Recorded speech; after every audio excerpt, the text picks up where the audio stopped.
Hello दोस्तों, स्वागत है आपका एक बार फिर से मेरे नए ब्लॉग में। थोड़े दिन के लिए गायब हो गया था दोस्तों और ब्लॉग्स वगैरह नहीं आ रहे थे, तो थोड़ी सी घर की प्रॉब्लम थी जिसकी वजह से मैं ब्लॉग वगैरह नहीं डाल पाता। देखिए, जब कुछ फैमिली में इशू हो जाता है ना, तो फिर मतलब थोड़ी सी प्रॉब्लम चल रही थी इंटरनली, तो वो फिर कभी बताऊंगा आपको। तो अभी दोस्तों इसी वजह से वीडियोस वगैरह नहीं डाल पा रहा था। तो अभी आ गया हूँ। आज संडे का दिन है, तो संडे को मैंने निकाली थी गाड़ी थोड़े टाइम के लिए, 2-4 घंटे के लिए चलाने के लिए। तो 2-4 घंटे काम कर लिया। अब द्वारका की राइड आ गई थी यहाँ से, तो फिर अब यहाँ से द्वारका की आ गई है। फिर आपको पता है आज संडे है। क्या होता है कि दोस्तों, जब हम ऑफ टाइम होता है ना, ऑफ पीक टाइम, मतलब डिमांड जब कम होती है, और जैसे कि आप जानते हैं संडे को 50% कैब भी कम हो जाती है, तो हमें लगता है कि डिमांड बढ़ेगी। पर अभी क्या है कि दिन का टाइम है, दिन के टाइम में इतना गर्मी का टाइम है, तो गर्मी में क्या है कि राइडर भी अवॉइड करते निकलना। तो शाम के टाइम वो स्टार्ट करेंगे 4 बजे के बाद से, मतलब राइड लेना। और फिर हाई डिमांड वहीं पे 4 बजे के बाद से रात के 12 बजे तक मतलब रहती है सही। तो अभी दिन में फ़िलहाल कोई भी डिमांड नहीं है, और रेट भी ये लगा लीजिए कि बस ऊबर तो फिर भी थोड़ा बहुत दे रहा है। ओला का तो आपको पता ही है। मैंने ग्रुप में डाला था कल मेरे को बहुत अच्छा रेट मिला था। मतलब एक राइड में 53 किलोमीटर लेकर गया था गुड़गांव से और नोएडा, ओला की। वो 786 रुपये मुझे दिखाया था। मुझे पता था यूपी टैक्स ये मुझे देगा नहीं। मैंने चलो कोई नहीं यार, ये रेट तो बढ़िया दे रहा है 53 किलोमीटर में। और सब जब एंड किया तो 998 अमाउंट आया उसका। तो मुझे मतलब काट पीट के 885 रुपये मिल गए 53 किलोमीटर में। यार बहुत बढ़िया है।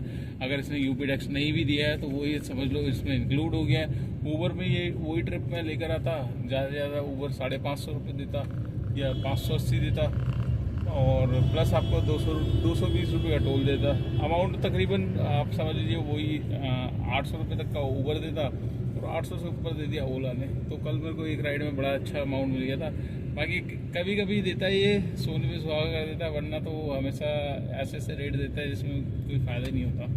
तो दोस्तों चलिए, ये सब बातें होती रहेगी। और आज मैं किस टॉपिक पे आपसे बात करने वाला हूँ, आपने थंबनेल देख ही लिया होगा दोस्तों। जैसे कि आप जानते हैं, देखो रैपिडो में आज मैं आपको बताऊंगा ये प्रॉब्लम क्या है कि मेरे साथ हुई है, मैंने खुद फेस करी है, और कस्टमर सपोर्ट वालों ने बिल्कुल भी साथ नहीं दिया है दोस्तों। हुआ क्या था, मेरे पास परसों फ्राइडे के दिन राइड्स मिली थी मुझे, और फ्राइडे या थर्सडे की बात है शायद, मैं देखूंगा, आपको स्क्रीनशॉट लगा देता हूँ। थर्सडे या फ्राइडे का है, और मेरे पास आई थी रैपिडो में राइड फरीदाबाद से।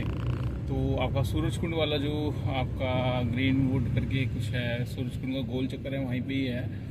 तो वहीं से बुकिंग आई थी, और बुकिंग आई 624 रुपये में मेरे पास, और 29 किलोमीटर की ट्रिप्स थी दोस्तों। तो मैं गया यार, 624 रुपये तो बढ़िया दे रहा है भाई, ले लो। मतलब क्रॉसिंग रिपब्लिक की बुकिंग थी, तो मैंने उठा ली बुकिंग। उठाने के बाद मैं कस्टमर की लोकेशन में पहुंचा, तो सब जो राइडर था बैठते के साथ ही कहता यार ये जो रूट दिखा रहा है ना, यहाँ पर रास्ता है ना बंद हो गया है। तो अभी घर से फ़ोन आया था, और यहाँ से हम चलेंगे तो मतलब आपका जाम में फंस जाएंगे, और आप ये सराय काले खां वाला रूट ले लो। मैं कहा सर ये तो, मैंने उसको बोला, मैंने कहा सर ये तो कम से कम 10-12 किलोमीटर लंबा पड़ जाएगा आपका। तो कह रहा हाँ लंबा तो पड़ेगा, बट क्या है कि आप पहुंचेंगे। अब मैंने भी ये सोचा नहीं कि मतलब लंबा पड़ेगा, तो भाई लंबा में हमें उम्मीद रहती है कि अगर हमने रूट चेंज किया है, जैसे ऊबर में भी हम करते हैं या ओला में भी करते हैं, तो ऑटोमेटिकली फेयर बढ़ जाता है। अब दोस्तों वही गलती हो गई मेरी, और वहाँ से मैं एज़ पर उसके रूट पे जो उसने मुझे बोला वो फॉलो करते हुए आधा घंटा दोस्तों और ज़्यादा टाइम लगा, और किलोमीटर भी तकरीबन 9-10 किलोमीटर तकरीबन बढ़ा था।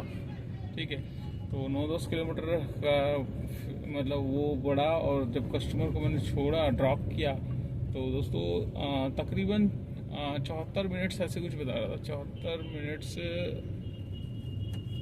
से ऊपर ही ट्रिप थी, 78 या ऐसे कुछ था। तो मैं तकरीबन 1.5 घंटा लग गया था। ठीक है, जो ट्रिप्स मेरे पास थी 1 घंटे की थी, वो 1.5 घंटे से ऊपर की ट्रिप्स लग गई। और जब बिल मैंने कस्टमर को छोड़ा, बिल 624 का मेरे को दिखाया था उस टाइम, 29 का। मैंने कहा भाई अब 624 से बढ़ के आराम से 800 तक पहुंच गया होगा। तो बिल जब कैश कलेक्ट किया 677, मेरा दिमाग खराब हो गया। तो कस्टमर तुरंत स्कैनर से, मैंने कहा भाई साहब क्या कर रहे हो? कह रहे क्या करूं? मैंने कहा देखो आपके सामने बिल तो बढ़ा ही नहीं। कह रहे हैं तो अब इसमें मैं क्या करूं? मैं तो जितना आ रहा है उतना दिखाऊंगा। मैंने कहा मैं क्या करूं? मैंने कहा आप ही ने तो करा है जो करा है। मैंने कहा आपने मुझे बोला ये रूट बंद पड़ा हुआ है, अब मुझे थोड़ी ना पता, मुझे तो नेविगेशन पे एक भी रूट का ट्रैफिक नहीं दिखाई दिया। मैंने कहा मैं आपके कहने पे ले आया हूँ। मैंने कहा मैंने वैसे ही बोला 10 से 12 किलोमीटर में गाड़ी एक्स्ट्रा लाई हूँ, आधे घंटे से ऊपर टाइम भी लगा है। मैंने कहा मेरा क्या होगा सर? मैंने कहा आप देखो ना। मैं कहा इसने तो मेरे को 29 किलोमीटर का मैंने दिखा दिया, मैंने कहा 29 किलोमीटर का ही फेयर दे रहा है। तो कह रहा है आप क्या करूँ, मैं 50 रुपये एक्स्ट्रा देता हूँ। मैं कहा यार आप एक्स्ट्रा दे रहे हो, कोई आसान नहीं कर रहे, पर ये आप ये खुद तो देखो ना, आप 10 किलोमीटर एक्स्ट्रा गाड़ी ला रहे हो। 23 रुपये किलोमीटर रैपिडो देता है, ठीक है, रैपिडो 23 रुपये किलोमीटर हमें देता है, तो आप 50 रुपये दे रहे हो बस।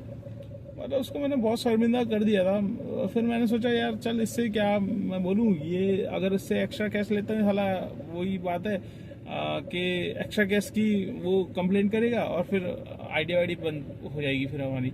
ठीक है, हमारे पास सारी वही चीज़ें कि सारे के सारे कंपनी ने ना एक्शन लेने के वो ड्राइवर के ऊपर ही छोड़ दे रखे कि भाई जो भी गलती होगी ड्राइवर ही करता है। अब यहाँ पर गलती क्या हुई है? गलती हुई है कंपनी की साइड से भी।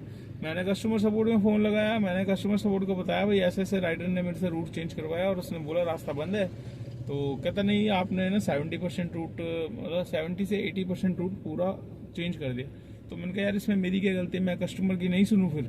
मतलब कस्टमर अगर अपने रूट से लेकर जाता है, कहता सर देखो जो रूट हम बना के देते हैं आपको उसी पे फॉलो करना होता है, ठीक है, आपने तकरीबन 70% रूट आपने चेंज किया है जिसकी वजह से आपको किलोमीटर। मैंने कहा यार एक बात बताओ, ठीक है मैं मान रहा हूँ आप फेयर नहीं दो, पर आप किलोमीटर तो अपडेट दो ना। जो किलोमीटर बन रहा है 37 किलोमीटर वो बता रहा है रैपिडो वाला कि 37 किलोमीटर आपकी चलिए, तो आप शो ऑफ 29 किलोमीटर क्यों कर रहे हो? तो दोस्तों इस तरीके का मतलब ये लगा लो बहुत मैंने उससे बहसबाजी करी। उसके फ्लोर मैनेजर से जो इसका सीनियर था, मैंने बोल दिया बैंगलोर तक मेल करूंगा और कंज्यूमर कोर्ट में भी डालूंगा, इसमें ये आप लोग फ्रॉड कर रहे हो। ठीक है, तो इस तरीके के दोस्तों धोखाधड़ी हो रही है। धोखाधड़ी तो है ही, देखिए जब टाइम आधे घंटे से ज़्यादा लगे, 10-12 किलोमीटर गाड़ी एक्स्ट्रा चले और वो भी ट्रैफिक में, पीक टाइम में, तो दोस्तों कितना आपको लगेगा। तो ये चीज़ें मेरे साथ फेस हुई है। अब वो राइडर के तो मैं पता नहीं किस उसमें था यार, मैं वही था कि फिर बहस करते ना तो बात आगे बढ़ जाती है। और वो 50 रुपये एक्स्ट्रा दे के था, जो 677 बिल बढ़ा था तो वो ट्रैफिक का ही अमाउंट बढ़ा था। तो ये जो बोलते हैं ना रैपिडो के मतलब ट्रैफिक में आप फंसते हो तो उसका फेयर बढ़ जाता है, या किलोमीटर एक्स्ट्रा चलता है तो उसका फेयर बढ़ जाता है। तो दोस्तों किलोमीटर तो आप भूल जाओ, किलोमीटर बढ़ता है तो नहीं ये देता। हाँ ट्रैफिक में इसने बस कर रखा, सिर्फ ट्रैफिक का ही है। तो अपने माइंड को एकदम क्लियर कर लेना। अगर आपके पास भी कोई ऐसी ट्रिप्स आती है, लंबी ट्रिप्स होती है जिसमें राइडर बोलता है इस रूट से चलो, तो बिल्कुल भी मत एग्री होना दोस्तों। जो नेविगेशन दिखा रहा है रैपिडो का उसी को फॉलो कर लेना, वरना मेरी तरह आपका भी फेयर बनेगा बिल्कुल कम, और राइडर पूरी की पूरी मलाई खा के जाएगा, आराम से एसी की हवा खा के जाएगा, और हमारे पास हाथ में क्या आएगा? कुछ भी नहीं, क्योंकि सारा का सारा वो तो सीएनजी में ही चला जाएगा हमारा। तो इसीलिए मैं ये वीडियो बना रहा हूँ दोस्तों कि सिर्फ ये ट्रैफिक में ही दे रहा है रैपिडो आपको। ये आप सोचो ये गलत फहमी होगी कि किलोमीटर में अगर हम 2-4 किलोमीटर ऊपर नीचे करते हैं तो ये फेयर बढ़ा देगा, नहीं बढ़ाता। फॉर एग्जांपल मैं हूँ और मैंने आपको दिखा दिया प्रूफ कि ऐसे ऐसे ये कर रहा है। तो इसी वजह से दोस्तों अब रैपिडो की जितनी भी राइड है मैं नेविगेशन से ही चल रहा हूँ, अपनी तरफ से कोई भी चेंज नहीं कर रहा। क्या फ़ायदा यार ऐसे राइड लेके जिसमें फ़ायदा ही ना हो और ऊपर से नुकसान ही हो। तो चलिए दोस्तों, ये वीडियो आपको कैसी लगी? एक लाइक एक शेयर ज़रूर करना, और ज़्यादा से ज़्यादा वीडियो को शेयर करना। जितना आप शेयर करते हो हेल्प मिलती है, मेरी वीडियो को आगे पहुंचती है, उन भाई को बच जाती है जो जानना चाहते हैं ओला उबर में कैसा काम चल रहा है। और अगर आप अभी तक मेरे ग्रुप से नहीं जुड़े हो, व्हाट्सएप ग्रुप है मेरा, डिस्क्रिप्शन में लिंक दे दूंगा मैं आपको, तो वहाँ से आप ज्वाइन हो जाइए। और आपकी कोई भी समस्या है, आप कुछ भी पूछना चाहते हैं गाड़ी से रिलेटेड, ओला उबर से रिलेटेड, अर्निंग से रिलेटेड, कुछ भी एनीथिंग्स आपके क्वेश्चन है तो आप मैसेज ड्रॉप करिए व्हाट्सएप पे, या आप मुझे पर्सनली यूट्यूब पे भी कमेंट्स करके पूछ सकते हैं। तो मैं जब फ्री होता हूँ तो आपके बातों का, आपके जो भी क्वेश्चन होता है उसका सोल्यूशन ज़रूर देता हूँ। तो चलिए दोस्तों, वीडियो को एंड करते हैं, आपसे मुलाकात करते हैं नेक्स्ट व्लॉग में। तब तक के लिए बाय बाय और अपना ख्याल रखिएगा दोस्तों। तो तो अभी तो दिन का टाइम हो गया, अब और काम करने का मन नहीं कर रहा, तो इसलिए निकलते हैं घर। तो चलिए मुलाकात करते हैं नेक्स्ट व्लॉग में, तब तक के लिए बाय बाय।